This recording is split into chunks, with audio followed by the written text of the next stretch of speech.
жұмыс жасайды да, сол жағы жұмысты алдау жасайтын кезде, қазір біз жасайтын жаттығу арқылы біз миымыздың екі жақты жағының да жұмысын белсенділікке әкелуге тырысамыз. Қазір көрейік, мен жасаған жаттығуды қайталап көріңдер. Біздің көңіл күйіміз тамаша. Біз бүгін сабақта өте жақсы жұмыс жасаймыз. Кәнекей, міне осыны жасап көріңдерші. Осындай жұмыстарды жасау арқылы біз миымыздың қолыма қараңдар қалай болса, соны тез қайталауға тырысыңдар. Осындай жаттығуларды үйде де жасау арқылы миымыздың жұмысын жақсартуға болады екен. Ендеше үйде қайталап көріңдер, әрине бірден ол жасала қоймайды.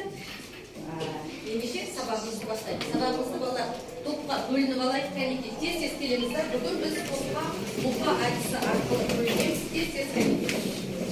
Бір-бірден аламыз бұл жерде. Бір-бірден алып отырамыздар.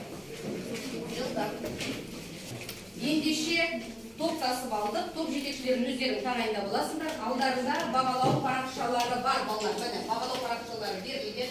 Топ басшылары топ мүшелерінің атын жазып, сабақ барысында критерийға негізделе отырып бағалап отырамыз. Жақсы ма? Ендеше жұмысты бастайық. Үйге балалар қандай тапсырма беріліп еді? Үйге қандай тапсырма беріліп еді? Динара? Құрмалас салалас сөйлемдерін тілен қайталау. Қайталау. Құрмалас салалас сөйлемнің қандай түрлерін біз өттік? Нұрай, қандай түрлерін өттік салалас сөйлеміміз? Себеп салдар, ыңғайлас салалас, қарсылықты салалас, себеп салдар. Себеп салдар, түсіндірмен төрт түрін өтеміз. Сол төрт түрі бойынша сендер топтасып отырсыңдар. Ендеше осы тапсырма қаншалықты жақсы орындалғанын тарсия пазылдарын құрау арқылы қазір тексеріп аламыз. Алдарында тарсия пазылдары тез арада мына жердегі дескрипторға мән беріңдер, не істеулерің керек? Тарсия пазылын құрағаннан кейін ары қарай қадамдарға мән береміз. Сендерге 5 минут уақыт беріледі балалар. Жылдамдатып құрап алайық пазылды.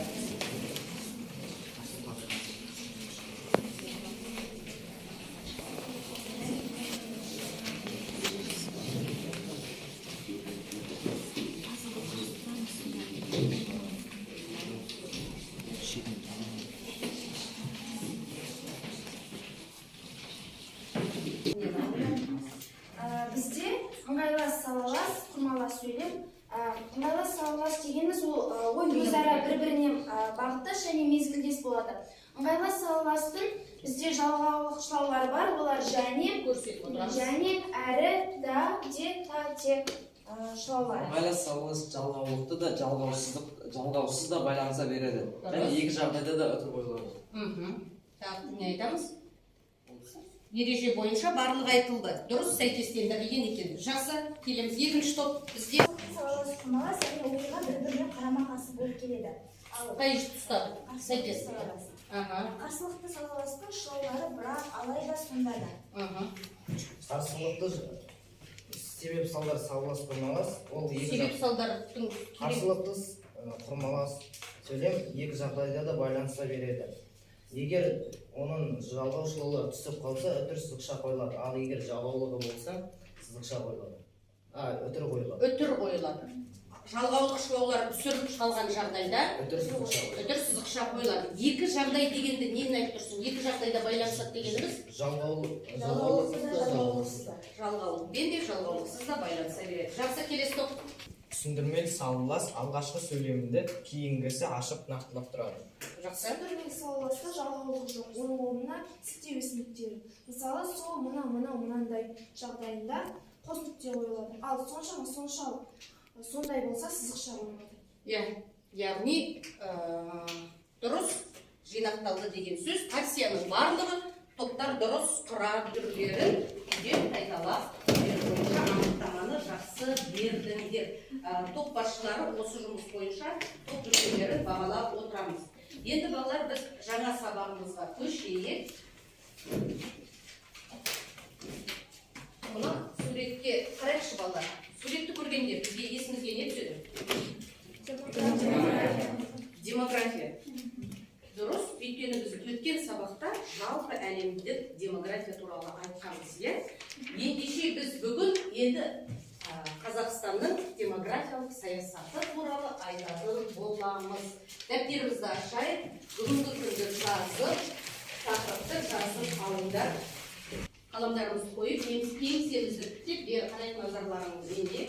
Енді қараңдар, бүгін біздің сабақтың басты мақсаты біз берілген тұтас емес мәтіндерді, диаграммаларды салыстыра отырып өңдеп жазба мәтіндерін құрауымыз керек және салалас құрмалас сөйлемдердің түрлерін ажырата біліп, оларды түрлендіріп қолдана білуіміз керек. Енді балалар, осы жұмысты жасау үшін қазір бір видео көріп алайық. Бүгінгі тақырыбымызға сәйкес осы жерді жақсылап тыңдайықшы балалар. Біздің Қазақстанның демографиялық саясаты туралы жаңа Қазақстанның ең басты байлығы халық. Ал ең негізгі мақсаты азаматтардың бақытты өмір сүруін қамтамасыз ету. Әрбір азаматымыз саяси өзгерістер мен экономикалық өсімнің жемісін көруі қажет. Құрғақ уәде мен бос сөз ешқашан аталмайды. Мен үшін нақты іс пен шынайы өзгеріс бәрінен маңызды. Бұл мақсатқа қол жеткізу үшін бар күш-жігерімді саламын. Жақсы, шағын видеоны көрдік. Ендеше осы видеодан біз нені ұқтық? Біздің демографиялық саясаттың негізі неде екен балалар? Халық ол біздің мемлекеттің басты байлығы. Және осы сөз біздің ата заңымызда да берілген. Ата заңның алғашқы бабында ең қымбат қазына адам және адамның өмірі, құқықтары, бостандықтары деп айтылады. Ендеше біздің Қазақстанның демографиялық саясатының негізі біздің халықтың аман есен өсіп өнуі, өркендеуі. Ендеше жақсы, енді осы демография бойынша жұмысымызды жалғастырайық. Қосымша теориялық материал ретінде біз талғаулық салаласқа келіп тоқтаймыз. Салаластың келесі түрі талғаулы, салалас, құрмалас. Қазір мені жақсылап тыңдап алыңдар, өйткені келесі жұмыс осы салаластың түріне байланысты болады. Яғни қараңдар, біз айттық, салалас құрмаласта екі немесе бірнеше жай сөйлемдер жаңағы бір-бірімен байланысып отырады. Талғаулы салаласта құрамындағы жай сөйлемдер өзара дербес мәнді, бір-біріне бағынбайтын дербес мәнді, және сол дербес мәнді берілген әрекеттер тек біреуі ғана орындалу керек. Мысалы, екі әрекет айтылады, бір сөйлем және екінші сөйлемде. Соның біреуі ғана іске асу керек балалар. Талғаулы салаластың жалғаулы қышлаулар арқылы байланысады, жалғаулы қышлаусыз байланысы жоқ. Тек қана жалғаулы қышлаумен байланысады. Жалғаулы қышлаулары міне көріп отырсыздар, не, немесе, болмаса, яки, әлде деген. Мұна мысалға мән берейікші, мысалмен айтсақ түсініктірек болады. Сен сабақ оқығанда жарықты қосып қой, немесе терезені аш. Яғни қараңдар, екі дербес әрекет. Бірінде терезе ашып қоюымыз керек жарық түсу үшін. Болмаса, екеуінің бірі ғана, болмаса жарықты қосып қоюымыз керек, свет жағып қоюымыз керек. Дұрыс па? Жарық жерде сабақ оқуымыз керек. Екі әрекеттің бірі ғана іске асу керек. Түсінікті ме? Қараңдар, талғаулы дегеннің өзі қараңдар, талғаулы деген не? Таңдау, белгілі бір екі әрекеттің біреуі ғана таңдалып іске асу керек деген. Жақсы, енді осы мен айтқан ақпарат қаншалықты сендерге жетті екен, оны көрейік. Ол үшін келесі тапсырмаға көшеміз. Сендердің алдарында мынандай түрдегі әртүрлі демографиялық статистиканың мәліметтері бар. Әртүрлі. Бұл тұтас емес мәтіндер. Осыдан бері қарайықшы балалар, бері қарайық. Мына берілген мәліметтерді сендер жазба мәтініне айландыруларың керек. Яғни осы жерді салыстыра отырып, қысқаша ғана жазба мәтінін жазамыз. Одан кейінгі қадам осы мәтіндегі ақпаратқа сүйене отырып, жаңағы талғаулы, салалас, құрмалас сөйлем жасап көрулерің керек. Бұл тапсырмаға да ерде дескрипторларына қараңдар, тапсырмаға мұқият 5 минут уақыт беріледі. Топпен жасаймыз. Сөйлемді мына артық парағында жазамыз балалар. Үлкен болып жарай ма? Жарайды. Тапсырманы мұқият оқып алыңдар, ыңғайланып отырып, фломастермен анық әдемі сөйлемдерді тезірек сөйлемдер ұзақ болмасын, қысқа нақты мәлімет.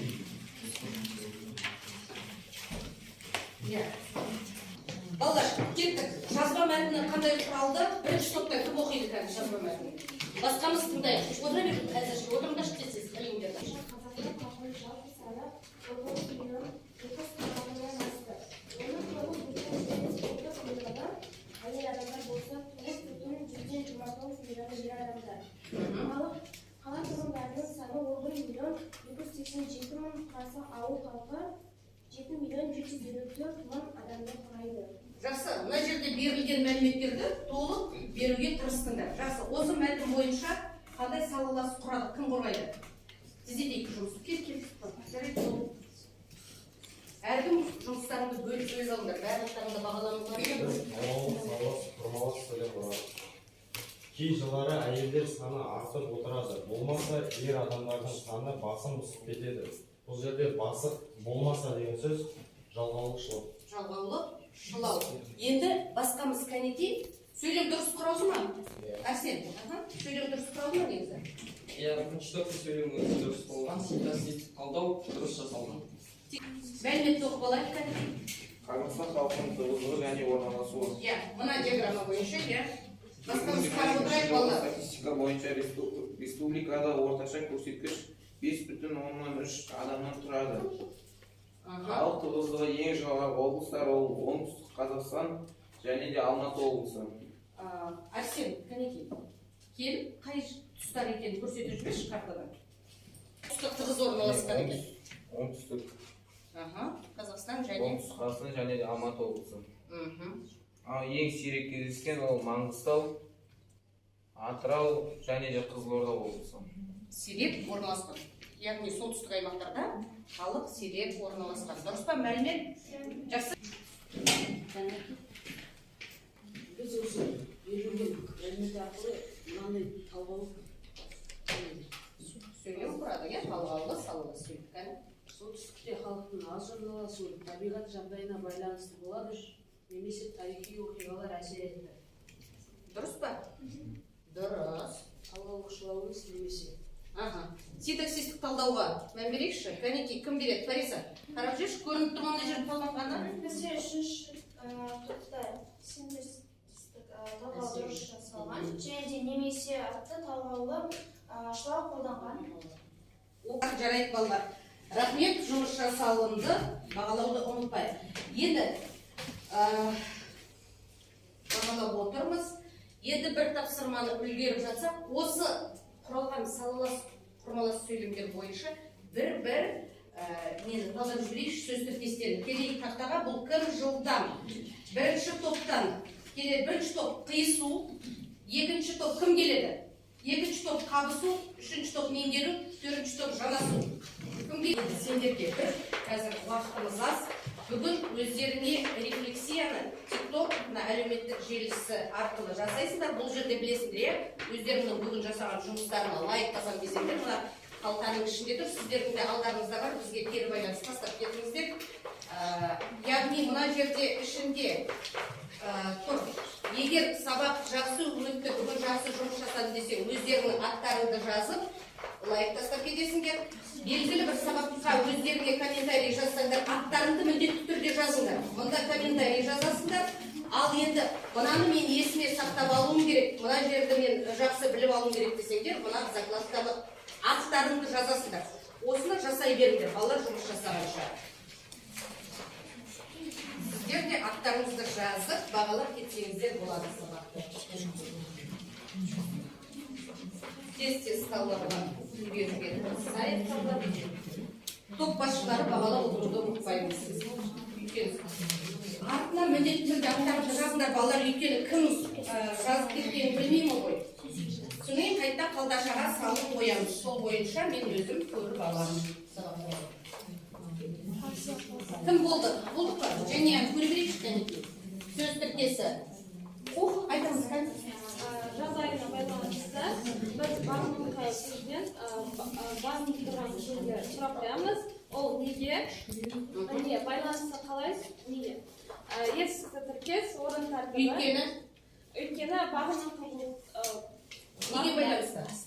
басыңқы сөзіне байланысты. Ары қарай. Етістікте тіркес, орын тәртібі, меңгеру, толықтауықты қатынас. Келісесіңдер ма? Бала, келісеміз ба? Кім келіспейді? Кім келіспейді? Сендер тыңдамай отырсыңдар, бері бір қарап жүріңдерші. Неге деген сұрақ тұр, иә? Неге? Орын тәртібі дейді. Мен осы тұсқа келіспей тұрмын. Бұл жалғауға. Жалғау арқылы емес па? Неге? Жағдай, жалғау, яғни, анау дұрыс емес. Жалғау арқылы байланысқан сөз тіркесі. Басқасы міне меңгеру. Дұрыс. Толықтауыштық қатынас. Келісеміз ба? Дұрыс. Жақсы және. Отыра ғой, келесі. бір жола көшіп кетеді. Бізде басыңқы сөз, бағыңқы сөзден басыңқы сөзге сұрақ қойдық. Қалай деген сөз сұрақ қойдық. Бізде басыңқы сөз етістікті тіркес болып тұр, орын тәртібі арқылы және жаман сөз. Сосын пысықтауыштық қатынас. Келісеміз ба? Қараңдаршы. Көшіп кетеді қалай? Bir жола, иә? Көшіп кетеді қалай? Bir жола. Яғни бұл талдаумен мен келісемін. Жақсы, келесі. Оқиықшы, қандай сөз тіркесін алдық? Ал қалып жеге деген сөз тіркесін алдық. Біз бұл жақтан қандай деген сұрақ қойдық. Басыңқы сөзден Бағыңқы сөзге қандай сұрағын қойдық. Бұл бізде есімді тіркес, орын тәртібі және табысу анықтауыштық қатынас болады.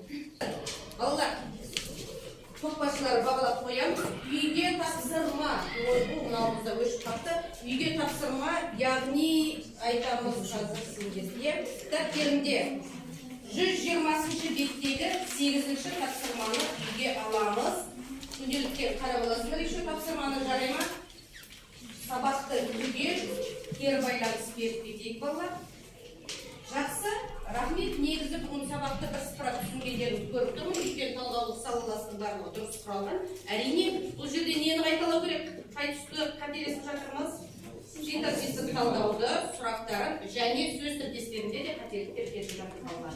Соларды қайталаймыз. Жақсы, рахмет. Сабақ аяқталды. Сау болыңдар.